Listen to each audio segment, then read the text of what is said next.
Welcome everybody. I'm going to introduce Dan Livingston. He is one of the attorneys that was one of the people responsible, should I say that, of the hybrid program, which is a really good program. It allows some flexibility, and he's here to explain it and to answer questions. So thank you for coming. That was perfect. Good enough.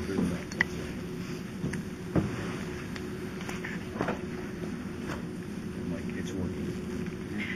It's not often I have to actually raise the microphone. Isn't that nice? Yeah, nice, great. It's a good feeling. Can you hear me back there? No. Okay. It is. Turn the volume up. You just gotta talk really close to the thing. This is, you got to be like a lounge singer for this thing to work? Yeah, you do. How about now? Can you hear me now? You could be a hybrid crasher. Yes? Kind of talk really close to it so that your germs are all over it. Okay. Hi, everybody. I appreciate the opportunity to talk to you all about the hybrid. I actually was almost late, and believe it or not, I was on time just taking a call while I waited for everybody to get here. But the reason I almost was late was I was actually just on a panel talking about the threat to collective bargaining around the country. And it was sort of nice to be on that panel and then thinking about coming here where we could talk about one of the fruits of collective bargaining. So as imperfect as all of this is, when I think about our brothers and sisters in Wisconsin or almost in Ohio and some of the things that have happened in 14 other states, it's good to be here and not to be there. So the hybrid. I'm going to start, and forgive me for those of you that this may seem too elemental, but I'm going to start with a little bit about the essence of pension plans and the difference between the types of pension plans, because I think it's helpful to understand that issue as we move forward and talk about the hybrid. So there are two major kinds of pension plans. There's what they call defined benefit and defined contribution. From the trade union point of view, one of them is a real pension plan, and one of them is really a 401k plan. Okay, the ARP that you all are in is essentially a 401k plan, meaning that the employer makes contributions, some set of contributions for you, but takes no responsibility whatsoever for what your ultimate pension benefit will be. If you invest some money, the employer invests some money, you invest it, then you control where the investments go, and you either do very well or very poorly, depending on how good an investor you are and how lucky you are and what the general state of the economy is when you get around towards retirement. Whatever happens, happens. That's the essence of a defined contribution plan.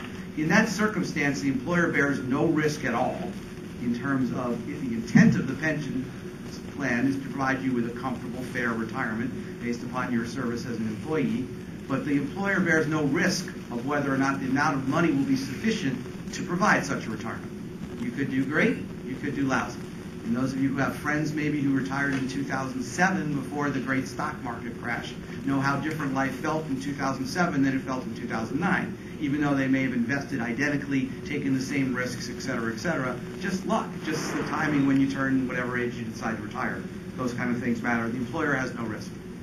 The other kind of pension plan, a defined benefit plan, is a more traditional pension plan, what we think of as a pension plan. Defined benefit means just what it sounds like.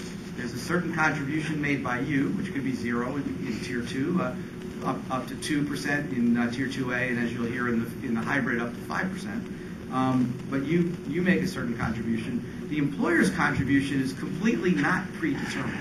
What is predetermined for the employer is the benefit formula and an estimate of its ultimate liability, and then the employer makes a series of contributions along the way that are supposed to be enough to fund your pension.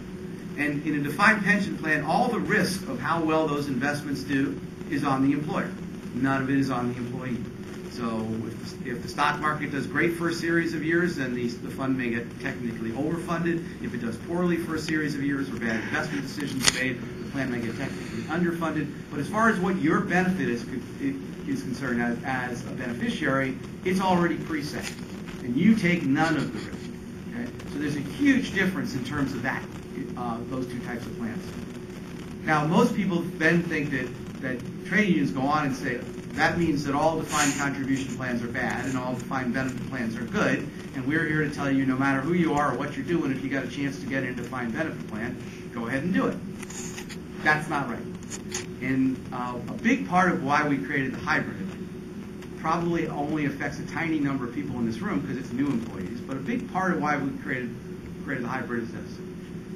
In those circumstances where employees are given the choice between these two 180-degree different plans, between a defined benefit plan, like what we call SCSU in Connecticut, that's our defined benefit plan, and a defined contribution plan, like we call ARC, these totally radically different pension plans, they are forced under IRS law to make that decision when they are hired. It's an irrevocable, one-time choice. Which plan do you want? That's the normal IRS law. And why is that such a bad thing?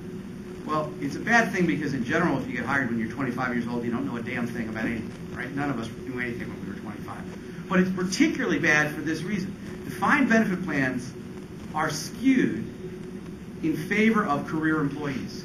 They are designed for career employees. They're not well designed for people who are not career employees. And if you want to understand that, I can give you a simple example. But let's start with this. How do you figure out what your benefit's going to be in a defined benefit plan? Well, typically it's a simple multiplication problem. It's your number of years of service times some mathematical constant times your final average earnings. Your number of years of service times your final average earnings times some mathematical constant. In Connecticut, this is interesting, things actually falling on me. Okay. In Connecticut, in Tier 2, that mathematical constant is about 1.5. That is, you earn 1.5% multiplied by your final average earnings, multiplied by your number of years of service, and that's going to tell you what your pension is going to be. Okay? That's the simple mathematical formula. So, as you'll hear in a minute, it's a little more complicated in Connecticut because we have this thing called a Tier 2 breakpoint, which makes your hair fall out. But leaving that aside, it's a simple multiplication problem. One of those factors in the multiplication problem is your final average earnings. Okay? It's a huge factor because it's one of the three factors that you multiply. And your final average earnings is set when you leave your employer's employment. Not when you actually are ready to retire, but when you leave that particular employer's employment, in this case, the state of Connecticut. All right? So say I am I'm going to work 10 years for the state of Connecticut and 20 years for the University of Alaska. Two employees, all right? They're identical in every way. They're both eventually going to retire as full professors, and they are both going to work 30 years total in higher ed, 10 years for the state of Connecticut, and 20 years for the University of Alaska. Okay?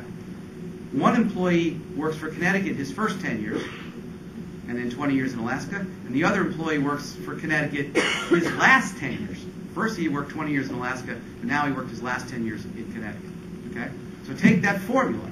They both have 10 years of service for the state of Connecticut, right, when they retire. Okay? They both, let us presume, had very similar careers.